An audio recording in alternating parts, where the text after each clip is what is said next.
Alors du côté des partenaires économiques de la Russie, aucun n'est intimidé par les menaces de Donald Trump qui vient d'annoncer 25% de taxes supplémentaires contre l'Inde. 60% de la population active travaille dans le secteur agricole et pourrait être impactée.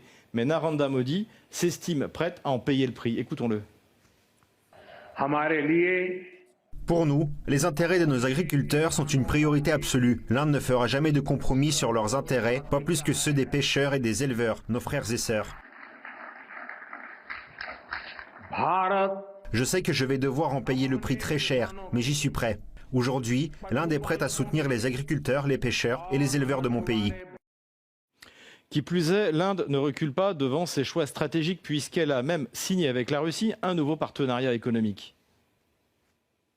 L'Inde et la Russie s'engagent à renforcer leurs liens dans des secteurs clés, notamment l'exploitation des terres rares. Le 6 août, l'Inde et la Russie ont signé un nouvel accord visant à stimuler la coopération industrielle dans des secteurs clés comme l'aluminium, les engrais, les chemins de fer et les technologies minières, renforçant ainsi leurs liens, alors même que les tensions géopolitiques redéfinissent l'orientation du commerce global.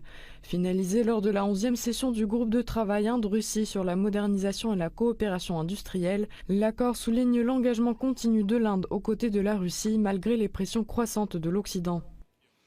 Au Brésil, le président Lula da Silva souhaite que son pays soit traité d'égal à égal avec les États-Unis et non plus comme une république bananière. Sa volonté de se libérer de la tutelle du dollar et de créer une alternative est une constante de sa politique. Cela commence à inquiéter ceux qui pensent dominer le monde. Comment se fait-il qu'un pays qui, hier encore, était traité comme une république bananière, ose désormais hausser le ton, affirmer qu'il faut créer une monnaie d'échange pour ne plus dépendre du dollar? Comment se fait-il qu'un pays ose défier la grande puissance? Nous ne voulons défier personne.